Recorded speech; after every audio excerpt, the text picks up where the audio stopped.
Shalom, friends. Thank you so much for tuning into Generations at the Table and being a part of this journey. I am so excited to share that Generations at the Table is moving over to its own channel. So if you've loved these episodes and I've loved spending this time with you, be sure to follow us there so that you don't miss a thing. Same heart, same message, brand new channel. I can't wait to see you there.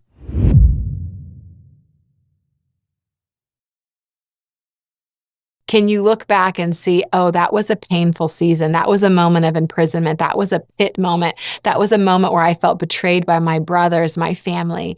And yet I see that God was using that to position me to be able to carry the calling that God has on my life, on your life, in humility. Those situations that we walk through, those hard places, those are moments of refining.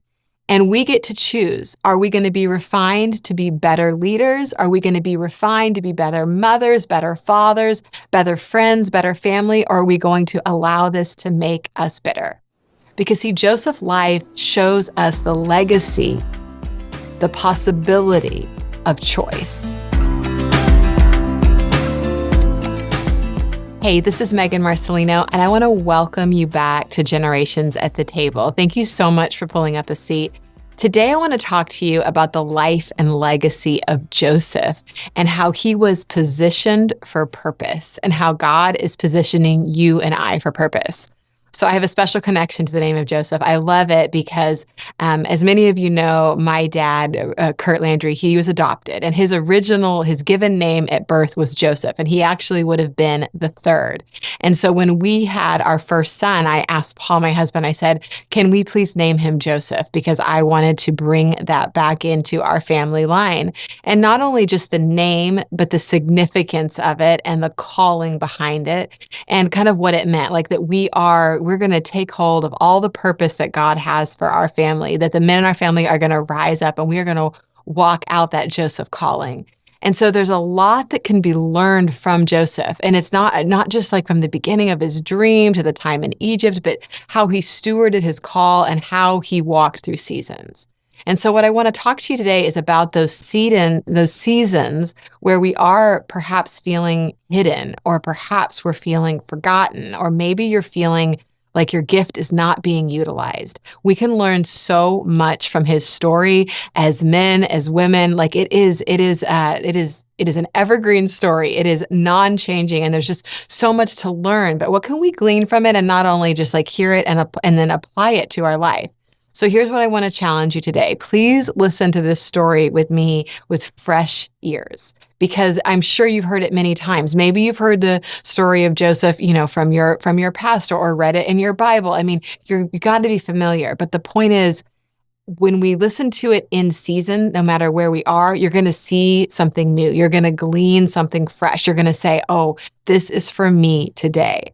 I was just listening, preparing for this message, to the story of Joseph this morning while I was getting ready, and I was hearing something new and fresh for right now, for this season, for this moment. So Joseph was positioned for such a time as this, just like Esther. He was in Egypt, but it was not without purpose. This pain that he went through, this imprisonment that he went through, the promotions that he went through, all of it, the good, the bad, the ugly, was all for purpose. And it was all not only for Joseph's purpose, but for the purpose of the nation to follow. He was not in Egypt by chance. And I think that that's where sometimes we can say like, oh, well, he has the dream, his brothers throw him into a pit, and then he's, captured, all of these different things. It was not by chance. God was divinely ordering Joseph's steps, and God was taking care of Joseph in the good seasons and in the bad seasons, in the seasons of prison and in the seasons of promotion. God was there. God was present. God was taking care of Joseph. So my question for you is this: can you see the hand of God? Can you feel the hand of God in your life when there's those moments where it's like, I feel imprisoned by, maybe it's your circumstances, maybe it's your pain, maybe it's your fear, maybe it's a bad relationship, whatever it is, but can you still see that the hand of God has been evident and that he is still there and he is present with you? And at the same time, can you feel his presence when you are in moments of victory, moments of breakthrough, those mountaintop experiences that we also go through. We can't forget that it's God who got us there, who elevated us from that low place, like Joseph's pit, that elevated us from the pit to the pinnacle, right? That there's that process, but that God is there through all of it, and that none of our journey is wasted. So no matter what you're going through right now, if you are yielding to Him, if you are listening to Him, whether it's a low point or a high point, your journey is not being wasted. Your journey is positioning you on your journey towards destiny. Your exile season, your season of feeling hidden, your season of like Joseph where he may have felt forgotten, that God is using it for good and that God has your best interest at heart. So Joseph's gift for him, his gift of being able to interpret dreams, it made room in front of Pharaoh. It enabled him to be able to come before Pharaoh. It gave him position, right? That would seem like maybe the end all be all, but it was Joseph's character that enabled him to stay. It was Joseph's character that allowed him to steward the gift that God had given him. See, God can deposit gifts inside of us. I don't know what your gift is. Maybe you have a gift of interpreting dreams. Maybe you have a gift of encouragement. Maybe you have a gift of joy or love. What is a gift in your life? Like, identify one of those right now. How are you stewarding it? Because see, God plants those seeds in our lives. God plants those seeds in our hearts. But are we using them well?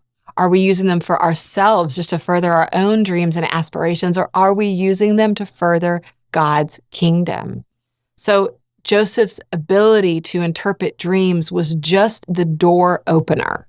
It was not the end of his journey. It was what gave him audience with Pharaoh. But from there, Joseph had to steward his gift, steward his wisdom, and do so from a place of honor. And then what do we want to do? What is our lesson with that? It's like, okay, God has given me a gift. I'm going to steward the gift. I'm going to seek first the kingdom of God. I'm going to seek first His righteousness. I want to advance the kingdom. I want to honor my family. I want to live according to the word. God has given you gifts, but how are you stewarding them? Are they opening doors for you? And then are you taking that open door and elevating yourself? Are you self-promoting, or are you allowing God to promote you? The years of discipline that Joseph went through, the years of, being thrown to the pit and then dealing with the false accusation from Potiphar's wife and being in prison. And then, he felt like maybe he was forgotten when he interpreted the dream. All of those seasons, all of that positioned Joseph to carry his calling well. So what in your life has God used you to position you to carry your calling well, to carry out your destiny, and to do so in excellence? Can you look back and see, oh, that was a painful season. That was a moment of imprisonment. That was a pit moment. That was a moment where I felt betrayed by my brothers, my family. And yet I see that God was using that to position me to be able to carry the calling that God has on my life, on your life, in humility. Those situations that we walk through, those hard places, those are moments of refining. And we get to choose. Are we going to be refined to be better leaders? Are we going to be refined to be better mothers, better fathers, better friends, better family? Or are we going to allow this to make us bitter? Because see, Joseph's life shows us the legacy, the possibility of choice. Joseph could have just become bitter and angry and operated in resentment. He could have chosen to forget his gift and not nurture it. He could have chosen all of those things, and this story would have been so different. And yet somehow in the midst, he chose in his mind, he leaned into the Lord, he disciplined himself, regardless of his situation, to press into the gift that had been planted within him, to steward that which God has given him. How are you stewarding what God has planted inside of you? Because see, God has given you purpose. God has given you instruction. God has given you dreams, maybe like Joseph, where we're waiting on them to be fulfilled. But how are you stewarding them? You can be making choices to be getting frustrated with the delay. You could be making choices to be angry. You can choose to be confused and feel like, lean into that chaos and feel abandoned and alone and resentment and why me? Those are all choices. Or you can choose to say, I'm going to wait on the Lord. I'm going to refine. I'm going to allow myself to be refined by these circumstances instead of defined by them in bitterness. All of those choices eventually position us to walk out what God has for us. So Joseph, listen to this. In Genesis 41:16, it says, "So Joseph answered Pharaoh, saying, 'It is not in me. God will give Pharaoh an answer of peace.'" Joseph was a humble man, and so he demonstrated humility to us. So would he have been humble if he hadn't gone through all of those trials and tribulations? Probably not, because we know that Jacob loved Joseph and he honored him and he gave him the coat of many colors and he adored him and all of those things. If that Joseph had arrived on the scene in Egypt, he probably would not have been able to operate in the same level of patience and humility that we see demonstrated. But that's not the same Joseph that arrived. The Joseph that arrived was transformed by his experience. He was changed by that which he experienced, and it was in a positive way. And so we can learn that in these seasons of waiting, that we are being refined to become the men and the women that are called to carry out that destiny that is before us, that we have the wisdom to steward it, that we can hold it well, that we're not holding it on to ourselves, that we're not self-promoting, but we're stewarding the gift well. How are you stewarding the gifts that God gave you? You know, I was reading in some of like the biblical commentary, and Joseph waited 22 years. It is estimated that he was 17 years old at the time that he had the dreams of the bowing sheaves, but that it was 22 years later when that dream came to fulfillment and his brothers showed up in Egypt. 22 years, and not just 22 empty years, but 22 years of experience. The pit, the elevating, the promotion, the imprisonment, the interpretation of dreams, the waiting, all of those experiences. But what did they do? They allowed the dream to come to pass, and they allowed it to be in a way that furthered Joseph, that protected Joseph. So remember that no matter what you're going through right now, that the Lord is using it for your good. That the Lord is more interested about who you become at the end of your life and the character that you are developing than just like getting you to the finish line. You know, we've talked some about like the whole like Enneagram thing and like where your motivation is. I'm very much an achiever and I like to just get things done. I want to get it checked off the list. I have been known to add things to my to-do list retroactively so that I can check them off. And I know that that's weird and petty and strange and I get it, but it's like it's like an endorphin high of, okay, I got something done. And when I can't check it off, it bothers me so much. I feel so frustrated, and I've had to really learn to just like yield that to the Lord, because now as a mom of 4 and working, there are just many days, more days than not, that not everything gets done. And I have to learn to say, okay, all right, it's okay that not everything happened. It's okay that not everything happened the way that I expected it to. But we can see from Joseph that he had to learn patience in that 22 years of waiting. And I'm sure there were some days that things that did not go as expected. Joseph also demonstrates for us gratitude. We see patience, we see humility, and then we see gratitude. I don't think that he would have had the same level of gratitude, that same level of thankfulness, had he not had that life experience. Had he just gone from Jacob's favorite son, adored, the coat of many colors, to a place of privilege and influence and elevated positioning, if he hadn't had the pit, the false accusation, the imprisonment, the feeling forgotten. So listen to this. In Genesis 41, verses 51 and 52, he names his children, and he names Manasseh, and he says, "For God has made me forget all my toil and all my father's house. And Ephraim, for God has caused me to be fruitful in the land of my affliction." These names were memorials of both his pain and his promotion, of the loss and the fruitfulness. So he came out of it and he said, God has caused me to forget, and God has caused me to be fruitful, that I would not remember my pain. Now, did he remember? Of course, but he did not dwell on it. He did not meditate on it. We can learn from Joseph that we must not meditate on those hard seasons. We learn the lessons and we move on, and that God has blessed us and caused us to be fruitful.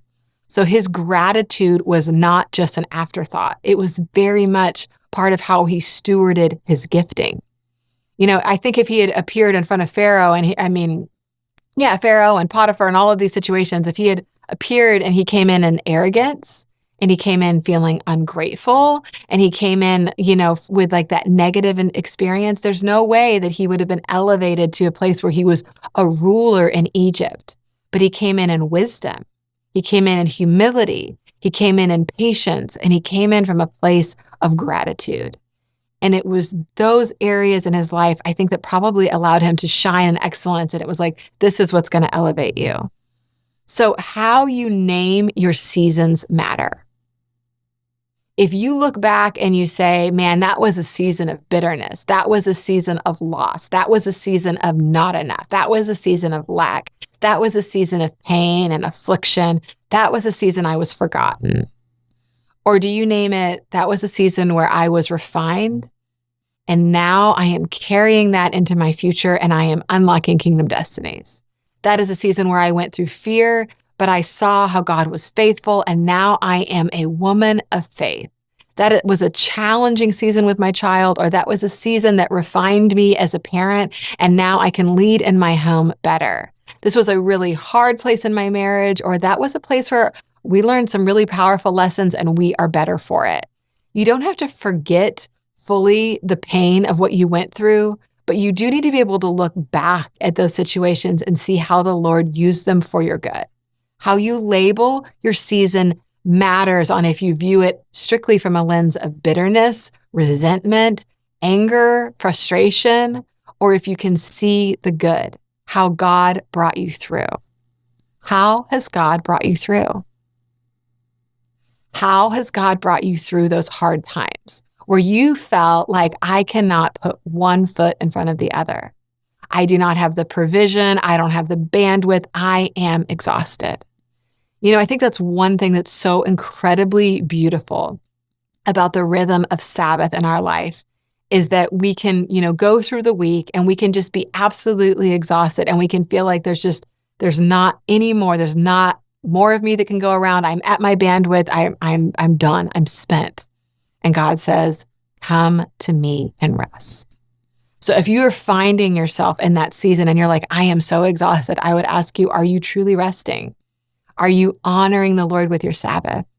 If you're coming to the Lord and you're like, I'm having tremendous financial problems, I am under pressure, I am fearful. Paul and I have been there. We have been there where it just feels like we're not sure exactly how the ends are going to meet. And I'm going to tell you what, 100%, I am convinced that the ends met because we were faithful with our tithes and we were faithful with our offerings.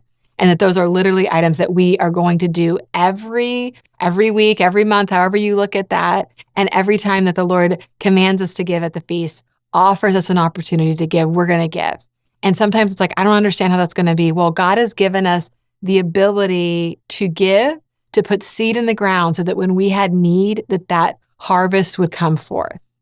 And so here's the thing, those moments of pressure, whether they're financial, relationship, health, what seeds are you sowing so that you have the harvest that you need in the future?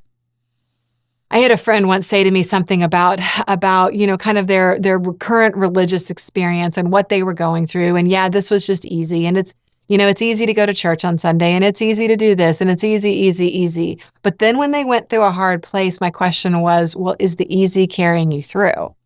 Because see, you can just show up for church on Sunday and walk out and go on with your life, but that is not going to be enough when the enemy knocks on your door. That's not going to be enough to carry you through. You need to be in the Word daily. You need to be nurturing your spiritual life in worship. For us and our family, it's that rhythm of Sabbath that keeps us. It's the rhythm of the feast. It's the rhythm of our giving that I truly believe keeps us when the enemy knocks on our door. And don't think that he doesn't, because he does. He knocks on your door with fear, or our door with fear and with lack, or with, like those second guessing yourself. He knocks on our door. Well, what can we learn from Joseph? When the enemy knocked on Joseph's door, Joseph operated in truth. He operated in humility. And he remained patient on the Lord to bring his dream to pass. I'm sure that you have some dreams that are in your heart that have not yet come to pass. I know I have some in mind. some of those that maybe your spouse doesn't even know about or your kids don't even know about. Hold on to those dreams.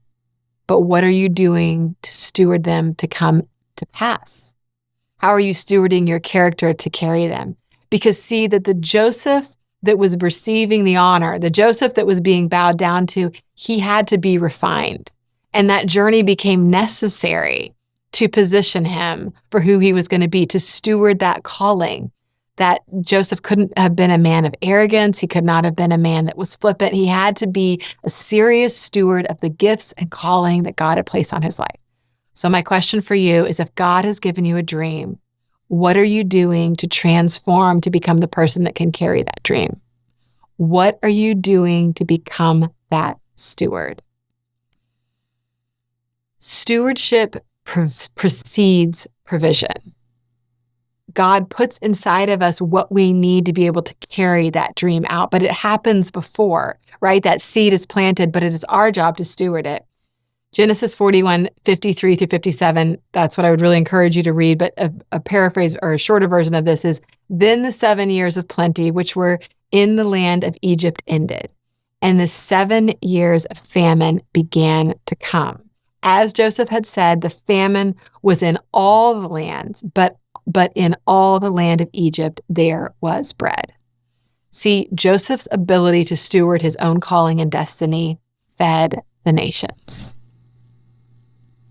Your ability to steward your own call and destiny is provision for your family. It is provision for your community. It is provision for your ministries, your careers, whatever it is you are in. You need to recognize that your ability to steward that which God has put inside of you flows out to many. Joseph's impacted nations. What is yours going to impact? Joseph stored up not food for a day, but it says in the scripture that it was like immeasurable.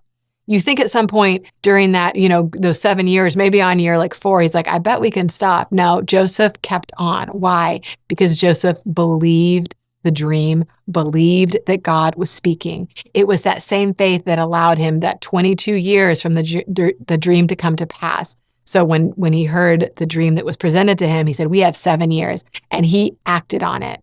The dream wasn't just in Joseph's head and his ears and in his heart. It became actionable. It became an action plan. They basically took the vision and here's the plan. Here's how we're going to carry it out. So what have you done with the dreams that God has put in your heart?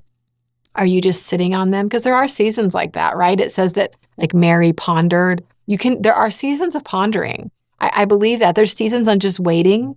And sometimes the birthing room is, well, I shouldn't say sometimes. The birthing room of your dreams and your calling is a private place. It is not a place for everyone. It is a place for you to be, to give birth to what God has called you for. But what comes out of that has the ability, in Joseph's case, to transform the nations. But that place, we have to get to that place, that we can be the men and the women that steward those callings well. So what you are stewarding in secret now could be somebody's lifeline in the future. I've told you just a little bit about my story today, but I hope that it has blessed you. I hope that my testimony has been something that has encouraged something in you that will become a testimony for others. Because see, that's how the kingdom of God works. Story upon story, testimony upon testimony, brick upon brick. We are building together. We are expanding the kingdom together. So in closing, that's what Rabbi always says. My dad always says, as I close, and then there's like a couple closes that come along. But as we wind down today, I have a couple questions for you that I would love for you to lean into. Where are you tempted to promote yourself instead of waiting on God to open the door? Joseph was patient. He waited on God to open the door, but it wasn't passive. It was awaiting in hope and anticipation. What are you stewarding today that is for the future?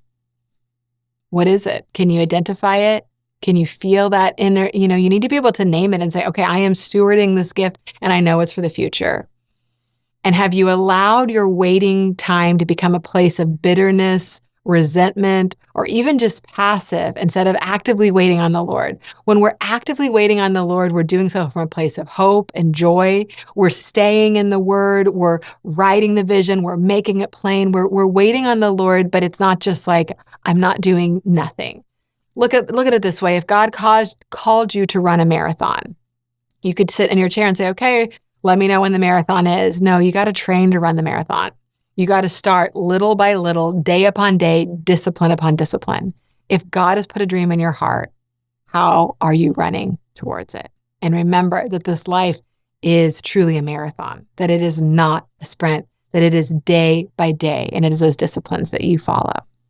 I think that there's so much for us to learn from the life of Joseph.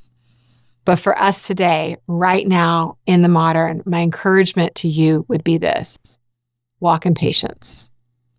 Walk in humility, walk in gratitude, and don't forget that what you are stewarding today, that those gifts can be a lifeline for someone in the future. Maybe it's your family, maybe it's your friends, maybe it's a perfect stranger, but steward your gifting well. Thank you so much for taking the time to join me today. I look forward to being with you next week, same time, same place. Shalom, friends. Thank you so much for tuning into Generations at the Table and being a part of this journey. I am so excited to share that Generations at the Table is moving over to its own channel. So if you've loved these episodes and I've loved spending this time with you, be sure to follow us there so that you don't miss a thing. Same heart, same message, brand new channel. I can't wait to see you there.